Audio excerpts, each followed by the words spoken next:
Hello Internet, Seth Skorkowski, and today we'll be taking a look at the Call of Cthulhu solitary adventure, Alone Against the Dark. Written by Matthew Costello, the scenario was originally published in 1985. In 2018, it was revised and updated for 7th edition, which is the version we'll be discussing today. Now, as I said, this is a solitary adventure, meaning that there is only one player and no game master. It's kind of like one of those old choose-your-own-adventure books, if you had those when you were a kid, but this one's got dice and face-eating horrors. Ah, so you use it to play with yourself. Well, You get it? Huh? yeah, I got it, very funny. I just figured with all of the self-isolation and the quarantines going on that this would be a good time to discuss a role-playing game adventure that a person could play without necessarily needing any other group to do it with. Set in the early 1930s, this globe-trotting adventure takes us to New York, Europe, Egypt, and even to some places not as well known to humanity. We travel on ships, either as passengers or crew, or possibly as stowaways. We discover strange artifacts, explore dark passages, and battle unspeakable terrors. So that's what we're going to talk about today, my criticisms, as well as some tips and suggestions on playing it. Now, this is normally the point in my videos where I drop a spoiler warning, telling anybody that's not a game master that they should stop here, but not today. Being a solitary adventure, there is no game master, so let's just go ahead and get this thing started. All you need to play this adventure is the module, the core book, some dice, a pencil, scrap paper, scissors, and I highly recommend you have some clear tape for the paper puzzle later on once we get to it. The adventure itself is around 80 pages long, and before you begin, it suggests that you copy or print up some of the information that's in the back. Specifically, the 4 characters you might play, the table of locations your character might be visiting, and trust me, you are going to be using these tables a lot, so definitely print them if you can. Finally, these 2 pages for the pyramid map and puzzle. Also, go ahead and cut out the puzzle pieces before you begin. I suggest that if you can, print these out on some sort of heavy cardstock. That way it just makes them a lot easier to use as puzzle pieces rather than just a standard printer paper. Now, one thing that the opening instructions do not mention, and I strongly do encourage players to do, is go ahead and print up the calendar that appears on pages 48 and 49. Like with the location tables, you are going to be checking this thing out a lot, so go ahead and print it up before you begin. Now, one complaint that I do have with the calendar, and as well as the character sheets, is the grayish tone to it all.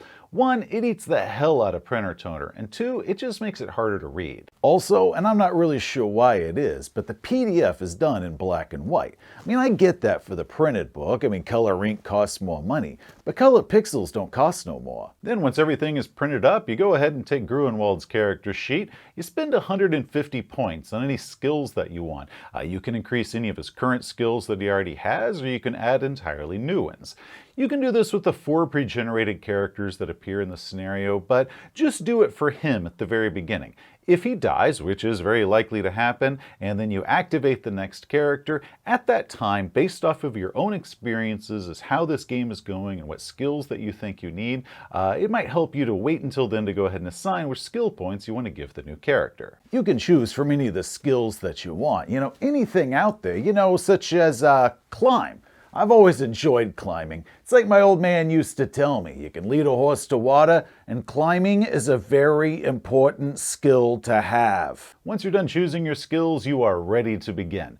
The module is laid out in numbered sections. It's over 590 of these. Starting with section 13, you read along, note the date on your calendar, and then you receive a telegram from an old friend telling you that he is in trouble. Holy crap, guys, I just found out that my old buddy Tibor has been arrested for theft in Athens. I gotta get to the bottom of this. I have to find out what happened. Hold on, Tibor, I'm coming to save you. At the end of these sections, you're given several options as to what you can do and where you can go. Also as whether you have a pass or fail and any required skill checks that are required, or it says, hey, do you want to make a skill check here? If you pass, go this way. If you fail, go that way.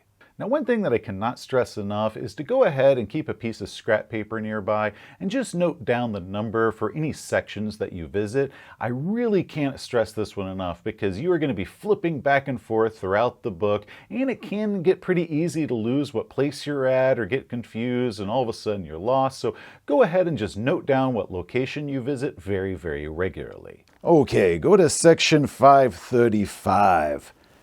Yeah, that is not it. Maybe it was 553. Maybe it was 355. Or was it 353? Holy crap, I am totally lost. The updated PDF version does have links between the sections, which is pretty cool. My old one that I got a couple years ago did not have that, but people have said there are a few broken links in there, so I still recommend that you notate all the character locations that you visit just to be safe. Also, you're going to be using this calendar. Time is a limiting factor in this scenario, and some places that you go to will only be open at specific times, or they could take a lot of time to complete, and you're going to need a still certain amount of time each day to both eating and sleeping.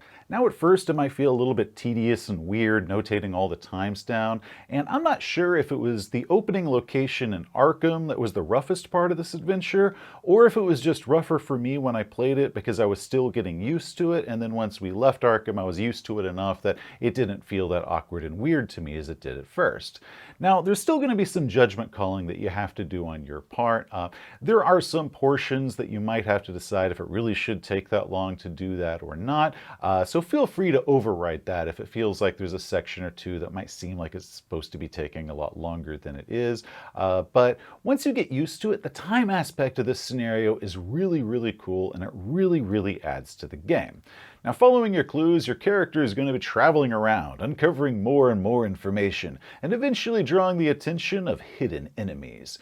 Your character can and likely will die. If you do, you activate the next character in sequence. You assign them 150 points worth of skills and continue on. Your new character is assumed to have been receiving updates from your previous character and the like, and then once 72 hours have passed since your previous character was either killed or incapacitated, that is when the new character's journey begins, starting at their own location depending on which character it is.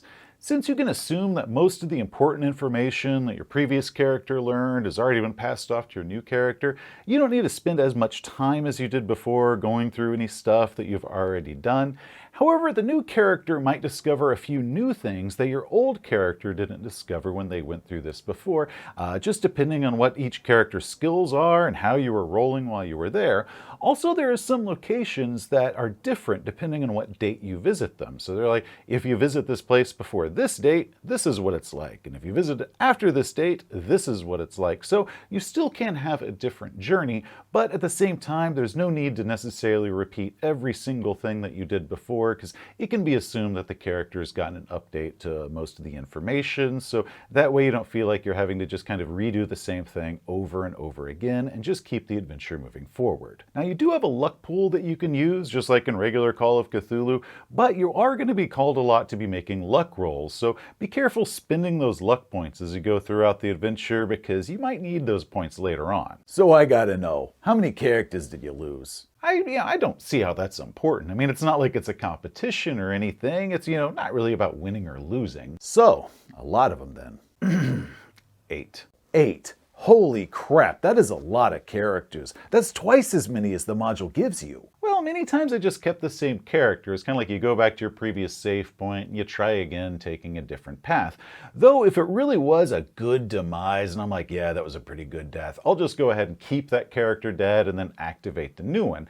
I lost 2 PCs just doing the pyramid alone. That thing kicked my butt. Also, there were a few times that it would choose my action, but before I went that direction, I'd go ahead and check what the other options were just to see how those would have played out. Kind of like the old cartoons Dragon's Lair, where the hero was faced with choices and then they'd show you the way that the hero would have died if he had gone the other ways first, and they kind of show you, well, this is the way that he really went. Now, a couple other things. I did end up in some sort of weird loop when I was going through the pyramid where one spot was leading back to another and leading back to another. So that took me a little bit to figure out my way out of that because there was just kind of an odd sequencing in the adventure where it pretty much just sending me back and forth, and I couldn't get out until I figured out how to do it.